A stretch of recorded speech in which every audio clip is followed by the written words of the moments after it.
মানুষের অন্তর যদি আল্লাহর মহব্বতওয়ালা হয় এবং আল্লাহ পাকের সন্তুষ্টির ফিকিরওয়ালা হয় তো জিন্দগি গুছায় আনা তখন সহজ হয়।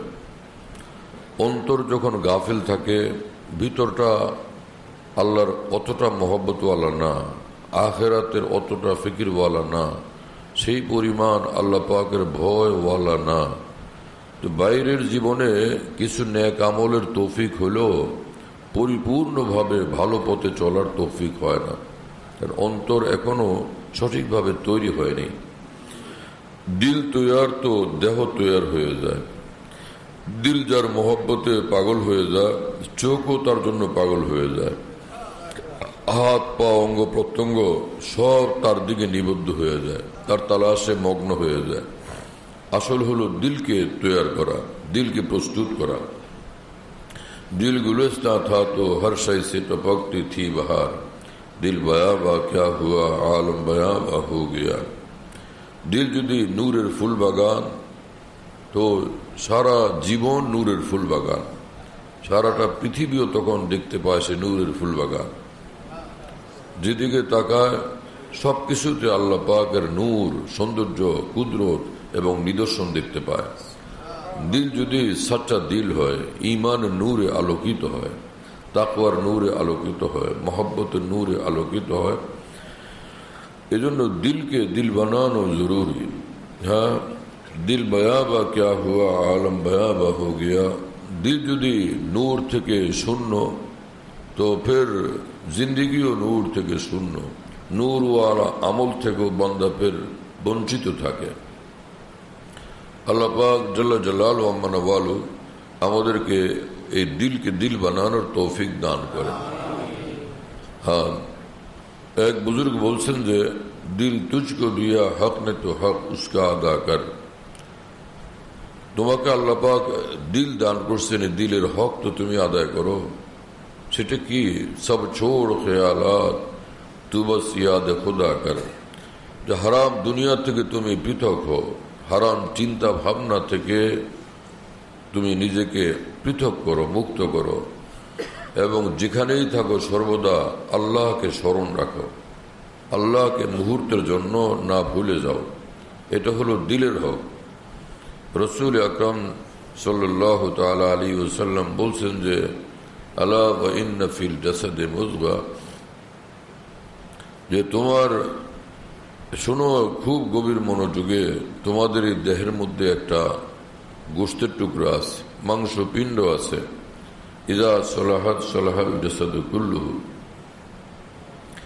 এই গোশতের টুকরাটা যদি সুস্থ হয়, সুন্দর হয়, নূরওয়ালা হয়, তাহলে তোমার পুরা দেহ এবং দেহের সর্ব অঙ্গ প্রত্যঙ্গ সুস্থ, সুন্দর এবং নূরওয়ালা হবে। এই গোশতের টুকরাটা এটা যদি মাওলার তালাশওয়ালা হয়, মাওলামুখী হয়, তোমার দেহ, তোমার সর্ব অঙ্গ মাওলার তালাশওয়ালা হবে এবং মাওলামুখী হবে।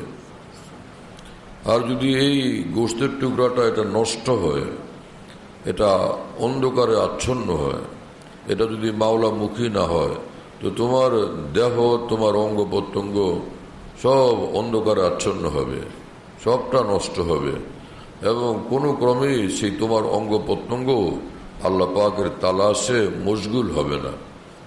আলা ওয়াহিয়াল কলব, শোনো সেই গোশতের টুকরাটার নাম হলো কলব, মানে দিল, অন্তর, হার্ট। এই দিলকে দিল বানানো জরুরি। তো এই দিলকে দিল বানানোর জন্য ইহতিমাম লাগে, চেষ্টা লাগে, ফিকির লাগে। হ্যাঁ, সব সময় খুব ফিকির রাখতে হয় যে আমার দিল কোনো কলুষ কালিমায় আক্রান্ত না হয়, আমার দিলটা কখনো মলিন না হয়, কোনো এতে ময়লা আবর্জনা না লাগে, সেদিকে আমাকে খেয়াল রাখতে হবে সর্বদা। আর দিলের মধ্যে ময়লা লাগে কোত্থেকে, কালিমা আসে কোত্থেকে? রসুল পাক সাল্লাল্লাহু আলাইহি ওয়াসাল্লাম বলছেন, ইন্নাল আবদা ইজা আজনাবা জামবান নুকিতাত ফি কলবিহি নুকতাতুন সাউদা। বান্দা যখনই কোনো নাফরমানির কাজে, কোনো গুনাহের কাজে, কোনো অন্যায় কাজে লিপ্ত হয়, তো এর কারণে অন্তরের ভিতরে একটা কালো দাগ পড়ে। বোঝা গেল যে অন্তরকে যদি আমার কালিমা মুক্ত রাখতে হয়, পবিত্র রাখতে হয়, আলোকিত রাখতে হয়, তাহলে গুনাহ থেকে আমাকে সর্বদা মুক্ত থাকতে হবে। শিরকি কাজ, কুফরি কাজ, বেদাত, গুমরাহির কাজ, নাফরমানির কাজ সব থেকে বিরত থাকতে হবে। আল্লাহর হুকুম লঙ্ঘন করা থেকে বিরত থাকতে হবে। এইভাবে কোনো মানুষের উপরে, মাখলুকের উপরে জুলুম করা সেটাও গুনাহ, সেটাও এক সঙ্গীন গুনাহ, তার থেকেও বিরত থাকতে হবে। এখন এক মানুষ যদি যে আল্লাহ পাকের হুকুম নামাজ, সে নামাজ পড়লো না, তো গুনাহ হলো, কঠিন গুনাহ হয়ে গেল। এই কারণে দিল কালিমা যুক্ত হবে। এখন দিলটা ভারী ভারী লাগবে, অস্বস্তি লাগবে, পেরেশানি লাগবে, ভালো লাগবে না। আর যার দিল কালো হয় তার আমল এবং ব্যবহারের উপর এটার প্রভাব পড়ে। দিল ভালো থাকলে, সুন্দর থাকলে, নূরওয়ালা থাকলে, আল্লাহমুখী থাকলে, তখন তার ফিকির থাকে যে আমি কারোর সঙ্গে কথা বললে এইভাবে বলবো যেন আল্লাহ খুশি হন এবং আল্লাহ নারাজ না হন। আমি লেনদেন এইভাবে করব যাতে আল্লাহ খুশি হন, আল্লাহ নারাজ না হন। যার সঙ্গে আমার উঠা বসা হয় আমি খেয়াল রাখবো যে আমার উঠা বসার দ্বারা, আমার আচার ব্যবহারের দ্বারা আল্লাহ খুশি হন, আল্লাহ নারাজ না হন। দিল যদি তৈয়ার থাকে ফের তার আমল আখলাকের উপর এইভাবে তার প্রভাব পড়বে। দিল মাওলাওয়ালা, দিল আখিরাতের ফিকিরওয়ালা, দিল নূরওয়ালা। এখন জবানের দ্বারা কারো গীবত করতে এখন ডর লাগে যে ভাই যদি আমি গীবত করি তো এক বান্দার হক নষ্ট হবে, এক বান্দার উপর জুলুম হবে, আমার গুনাহে কবিরা হবে এবং আমার আখিরাত বরবাদ হবে, আমার আল্লাহ নারাজ হবেন। যেই কাজে আল্লাহ নারাজ, যেই কাজে আখিরাত বরবাদ, যেই কাজের জন্য কালকে আমাকে অপমানিত, লাঞ্ছিত হতে হবে, সেই কাজটা আমি করব না। তো দিল ভিতর থেকে তাকে উপদেশ দিতে থাকে, টানতে থাকে এবং অন্যায় থেকে বাধা দিতে থাকে। এজন্য দিলের পিছনে মেহনত করতে থাকা জরুরি। এক তো নিজেই হিম্মত করা চাই, যে ভাই যে ভালো করব এবং খারাপ করব না, এই হিম্মত সদা অন্তরে থাকা চাই। আরেকদিকে এইরকম লোকজন যারা এরকম খাঁটি মানুষ, নেক মানুষ, ভালো জিন্দগির মানুষ, ভালো ফিকিরওয়ালা মানুষ, আল্লাহমুখী মানুষ, তাদের সঙ্গে উঠা বসাও করতে থাকা চাই। তো ইসলামের এই মহান বৈশিষ্ট্য যে আল্লাহর বিশিষ্ট বান্দা যারা, আল্লাহর খাস নূরওয়ালা বান্দা যারা, তাদের সঙ্গে উঠা বসার বরকতে অন্তর বড় নূরওয়ালা হয়, অন্তরের নূর বাড়তে থাকে। অন্তর নূর যত বাড়তে থাকে গুনাহ থেকে বাঁচা তত সহজ হইতে থাকে। আল্লাহ পাক আমাদেরকে তৌফিক দেন, আল্লাহ পাক আমাদেরকে বুঝ দান করেন। এক হাদিস শরীফে রাসূল পাক সাল্লাল্লাহু আলাইহি ওয়াসাল্লাম বলছেন, মান ইউরিদিল্লাহু বিহি খায়রান ইউফাক্কিহু ফিদ্দীন। আল্লাহ পাক যার বড় ভালো চান, আল্লাহ পাক যাকে দুনিয়া ও আখিরাতে কামিয়াব করতে চান, জান্নাতে আল্লাহ যাকে পৌঁছাতে চান, বড় একদম বড় জান্নাতে, উঁচু মর্তবা আল্লাহ পাক যাকে দিতে চান, ইউফাক্কিহু ফিদ্দীন, তাকে আল্লাহ পাক দ্বীনের গভীর বুঝ দান করেন, সহি বুঝ দান করেন। দ্বীনের গভীর বুঝ পয়দা হওয়ার জন্য যেমন ইলম দরকার, তেমনি ভাবে আল্লাহ পাকের খাস বান্দাদের সঙ্গে উঠা বসাও দরকার। যখন ইলম থাকে এবং আল্লাহর বিশিষ্ট বান্দাদের সঙ্গে উঠা বসার তৌফিক হয়, যাদের উপর খাস রহমতের ছায়া আছে, যাদের জীবনের উপর আল্লাহ পাকের নূরের বারিশ আছে, তো এই সকল বান্দাদের সঙ্গে উঠা বসার বরকতে তখন দিনে দিনে ধীরে ধীরে তার দ্বীনি বুঝ পয়দা হয় এবং সে বুঝটা পাকা হয়, সে বুঝটা গভীর হয়। তখন তাকে হক থেকে, সত্য পথ থেকে, ন্যায় থেকে কেউ সরাইতে পারে না। এই বুজুর্গান দ্বীনের, আল্লাহ ওয়ালাদের, মুত্তাকিদের, নেক বান্দাদের সুহবতের বরকতে ঈমানের রং এত পাকা হয়, ইসলামের রং এত পাকা হয়, আখিরাতের ফিকির এতটা পাকা হয়। দোনোটা কাজই করা জরুরি। একদিকে সে নিজের আমলকে সুন্দর করতে থাকা, আর একদিকে নেক লোকদের সঙ্গে উঠা বসা করতে থাকা। দেখেন এই যে শহরে বন্দরে মানুষজন মাশাআল্লাহ মসজিদে আসে, নামাজ পড়ে, ভালো পরিবেশ পায়, 5 ওয়াক্ত নামাজের সময় মসজিদ ভরে যায়। কিন্তু গাঁও গ্রামে গেলে দেখা যাবে যে মসজিদে অনেক অজপাড়া গায়ের মসজিদে আজানের পরে লোকজন নাই। আজান হলো জোহরের, লোকজন নাই। মুয়াজ্জিন সাহেব আজান দিলেন, পরে তিনি দাঁড়াইলেন, তিনি আবার একামত দিলেন, তিনি আবার পরে ইমাম হলেন, নামাজ পড়াইলেন। সঙ্গে কোনো মুসল্লি হয়তো বা নাই, থাকলেও হয়তো 1-2 জন আসছে। এইরকম এই ক্ষেত খামারে কাজ করে হঠাৎ গেঞ্জি টেঞ্জি গায়ে দিয়ে লুঙ্গি পরে আইসা পড়ে, বুঝুটা করে কোনো রকম নামাজটা পড়ে। এইভাবে কিছুদিন করতে করতে বেড়াইতে গিয়া 10 দিন 15 দিন যখন কেউ থাকে, তো যেই মানুষটা বড় বেশি আমলের জজবাওয়ালা ছিল, তার আমলের জজবাতে ভাটা পড়ে, আমলের জজবার মধ্যে ভাটা পড়ে। আস্তে আস্তে তার মধ্যে কমজোরি আসতে শুরু করে। কেন? যে এতদিন যে নেক লোকদের সঙ্গে খুব থাকার তৌফিক হয়েছিল, সেই জিনিসটা এখন ছুটে গেছে। হ্যাঁ, তো এই যাদের মধ্যে তাকওয়ার জিন্দগি, নেক জিন্দগি, এরকম লোকদের সঙ্গে উঠা বসার বরকতে আমলের প্রতি আগ্রহ বাড়তে থাকে, আমলের তৌফিক বাড়তে থাকে। আল্লাহ পাক জাল্লা জালালুহু ওয়া মানাওয়ালুকে ভয় করার আল্লাহ তাআলা আমাদের সকলকে তৌফিক দান করেন। তো এই আয়াতে পাকে আল্লাহ পাক ঈমানওয়ালাদেরকে বিশেষভাবে লক্ষ্য করে কথা বলছেন। কোরআনে কারীমে আল্লাহ পাক যখন কথা বলেন, তো কখনো সাধারণভাবে সব মানুষকে সম্বোধন করেন। যেমন এক আয়াতে পাকে আল্লাহ পাক বলছেন যে ইয়া আইয়ুহান নাস, হে লোক সকল, উবুদু রাব্বাকুম, তোমরা তোমাদের যিনি স্রষ্টা এবং পালনকারী, যিনি তোমাদের সৃষ্টিকর্তা এবং পালনকারী, তো তোমাদের সে সৃষ্টিকর্তা এবং লালন পালনকারীর ইবাদত করবা। এটা আল্লাহ পাক বুঝাইছেন যে যিনি সৃষ্টি করেন, যিনি সর্বাঙ্গীন ভাবে লালন পালন করেন, ইবাদত উপাসনা আরাধনা কেবল তারই করা উচিত। এই জিনিসটার কারো মধ্যেই নেই যে সৃষ্টি করছেন তোমাদেরকে, মানে অস্তিত্ব ছিল না তোমাদের, অস্তিত্বহীন থেকে তোমাদেরকে অস্তিত্ব দানকারী আর কেউ নেই, এক আল্লাহ, যিনি তোমাদের অস্তিত্ব দাতা, অস্তিত্ব দানকারী। তো তারই সামনে পূর্ণাঙ্গভাবে নিজেকে ন্যস্ত করা উচিত। এখানে আয়াতে পাকে আল্লাহ পাক সব সাধারণ মানুষদেরকে ডাক দিচ্ছেন।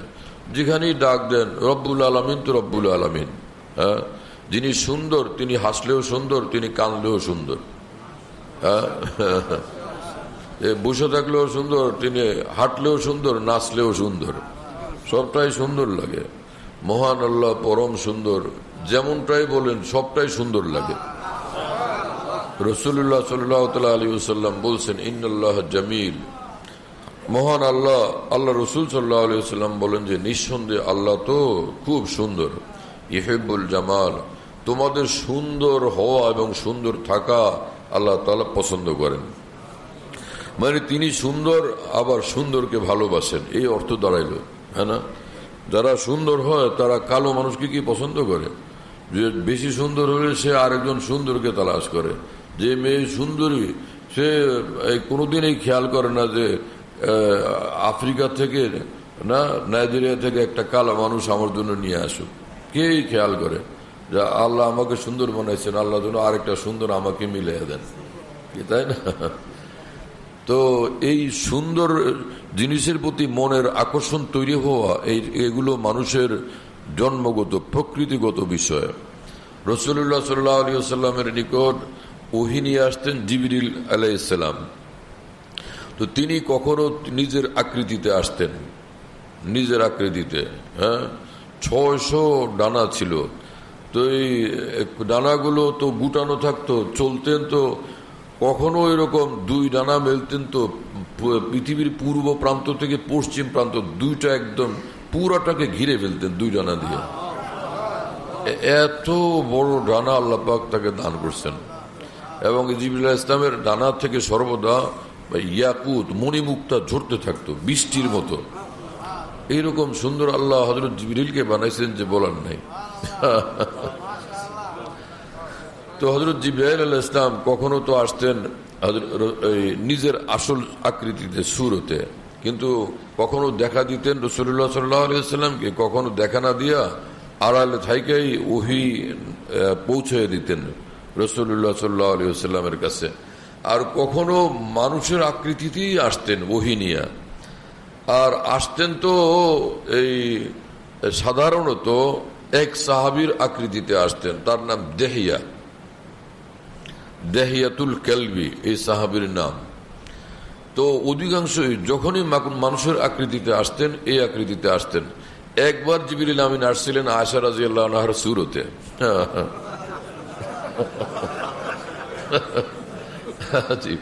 মানে বড় আজীব ঘটনা না? তো অধিকাংশই তিনি মানুষের আকৃতিতে আসতেন দেহিয়াতুল কেলবির সুরতে। কেন, কি ব্যাপার? আরো কারো সুরতে তো আসতে পারতেন। তো মুহাদ্দিসিন কেরাম লিখছেন যে ফেরেশতারা সুন্দর জিনিসকে পছন্দ করেন। আর এই যে আরবের মধ্যে সবচেয়ে সুন্দর ছিলেন, দারুণ এবং ভীষণ সুন্দর ছিলেন দেহিয়াতুল কেলবি। ওই যে সাহাবী ভীষণ সুন্দর চেহারা, তো ওই সাহাবীর আকৃতিতে জিবরিল আমিন আসতেন।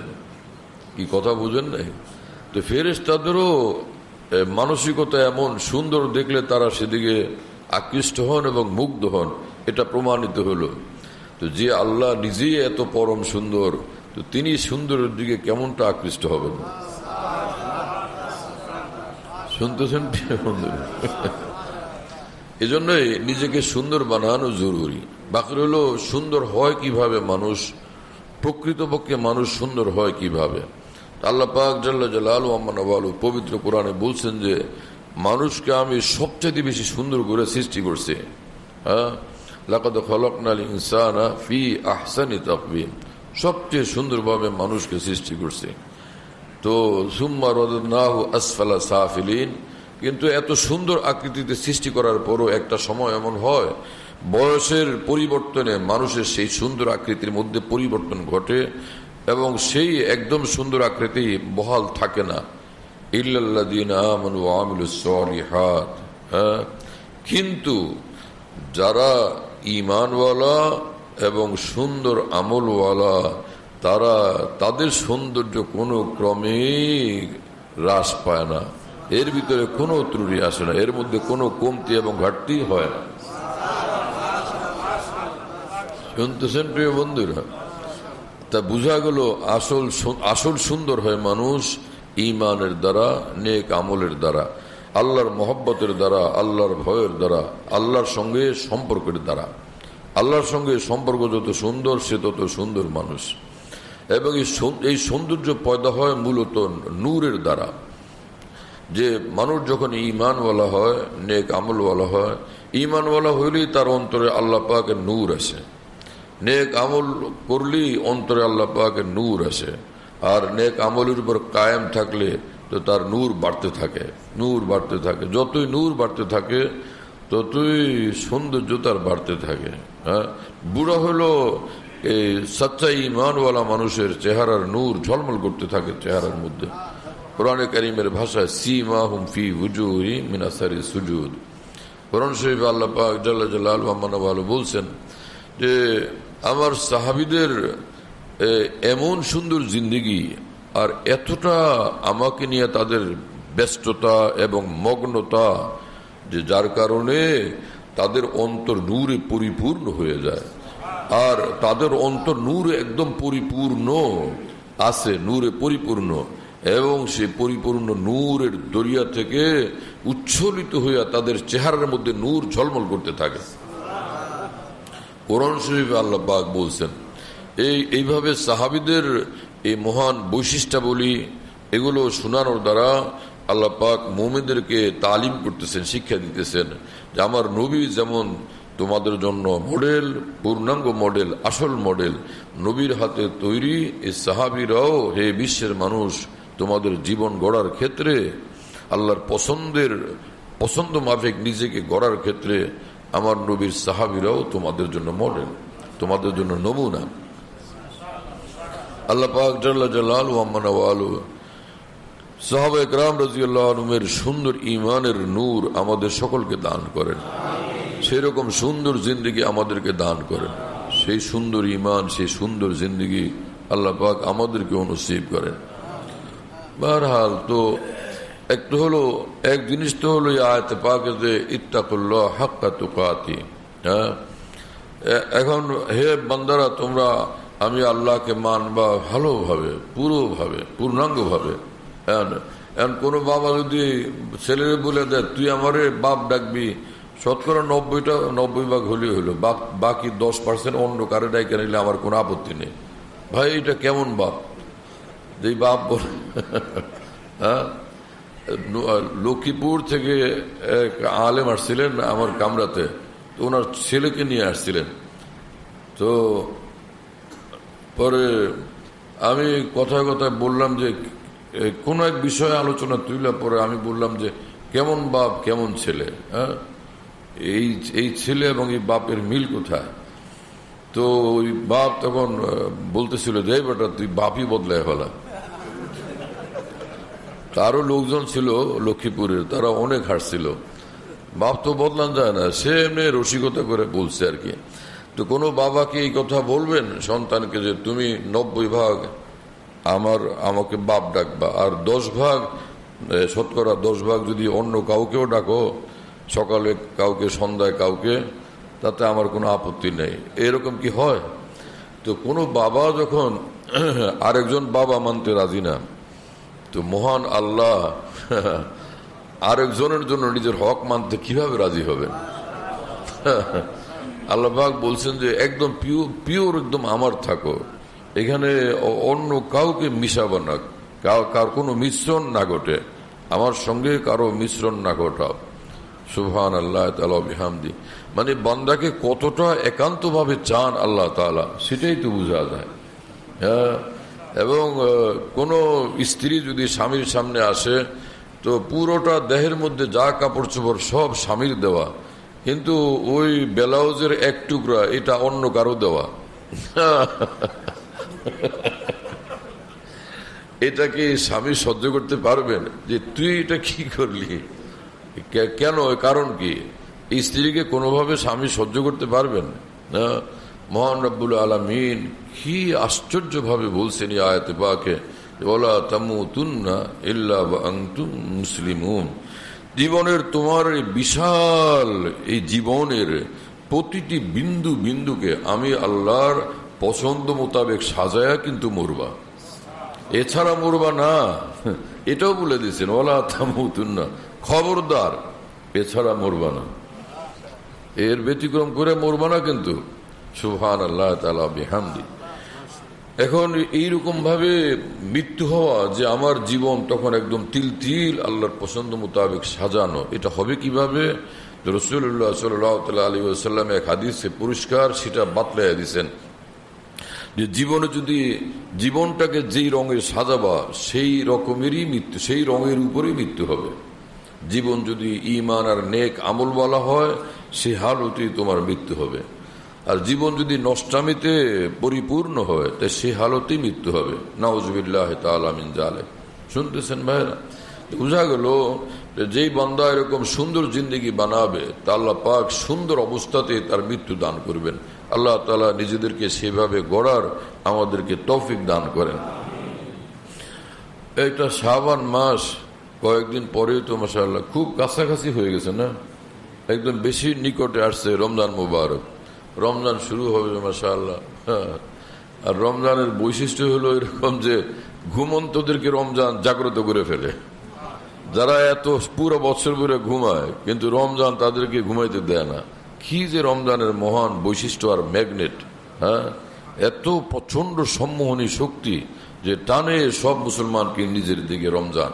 হ্যাঁ, যারা নামাজের ধারে কাছে আসতে মুশকিল লাগতো, তারা পাগলের মতো নামাজের দিকে ছুটতে থাকে। তো রমজানের আগেই আমরা এরকম মানসিকভাবে, আন্তরিকভাবে এরকম প্রস্তুত করি নিজেকে, যাতে আমরা রমজানের ইবাদত সুন্দরভাবে করতে পারি।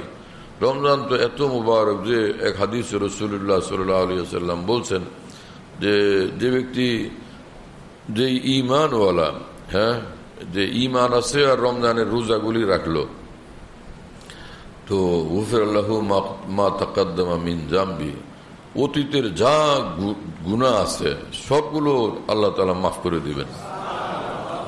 আর আল্লাহ রসুল সাল্লাল্লাহু আলাইহি ওয়াসাল্লামের ভাষা হলো গুফির লাহু মা তাকাদ্দামা মিন জামবি, পিছনে যা গেছে তার সবটা মাফ হয়ে যাবে। পিছনে যা যা ঘটছে সবটা মাফ হয়ে যাবে। আশ্চর্য কথা, আমরা তো এমনি জিনিসটা বোঝানোর জন্য কোনো একটা ভাষা গ্রহণ করি, কিন্তু হুবহু আল্লাহর ভাষা, আল্লাহ রসুলের ভাষা যদি আমরা বুঝাইতে পারতাম, কি যে অবস্থা হইতো আল্লাহ পাক জানে। যেমন আমরা এমনি সাধারণত বলি যে তার পিছনের জিন্দেগির গুনাহ মাফ, কিন্তু আল্লাহ রসুল সাল্লাল্লাহু আলাইহি ওয়াসাল্লামের ভাষাটা এইরকম না। গোফেরা লাহু, ক্ষমা হয়ে যাবে তার, মা তাকাদ্দামা মিন জামবি, ও তার পিছনে যা যা ঘটে গেছে গুনার কাজ, যা যা ঘটছে গুনার কাজ সবটা মাফ হয়ে যাবে। শুনতেছেন প্রিয় বন্ধুরা? অমান কাম রমজান ঈমানান ওয়া ইহতিসাবান গুফিরা লাহু মা তাকাদ্দামা মিন জামবি। এবং রমজানের রাত্রে যে ইবাদত করে, যেটা আমরা তারাবি নামে অভিহিত করি, তো যারা এই নামাজ পড়বে তো আল্লাহ পাক তার অতীতের গুনাহ মাফ করে দিবেন। আর লাইলাতুল কদর আছে রমজান মোবারকে, এটা তো রমজানের বিশেষ আকর্ষণ। কোনো জায়গাতে অনেক বড় সম্মেলন হয়, মাহফিল হয়, তো সবাই বয়ান করে, আর প্রধান অতিথি যখন আসে তখন স্টেজে ঘোষণা করা হয়, এখন আজকের মধ্যমণি, আজকের বিশেষ আকর্ষণ হযরত অমুক আপনাদের সামনে বয়ান করবেন। তো মানুষ নড়ে চড়ে বসে যে বিশেষ আকর্ষণ আসতেছে। রমজান মুবারকের প্রধান অতিথি এবং বিশেষ আকর্ষণ লাইলাতুল কদর, সবে কদর। আল্লাহ তাআলা সেই লোভে পুরা রমজান মুসলমানদেরকে কিভাবে ব্যাকুল রাখেন যে আমার জন্য লাইলাতুল কদর আসতেছে। আল্লাহ পাক জাল্লা জালালুহু আম্মা নওয়ালু আমাদেরকে মাফ করেন, খালেস আল্লাহর জন্য কবুল করেন। ওয়া আখিরু দাওয়ানা আলহামদুলিল্লাহি রাব্বিল আলামিন ওয়া সাল্লাল্লাহু আলা নবিয়্যিল কারীম।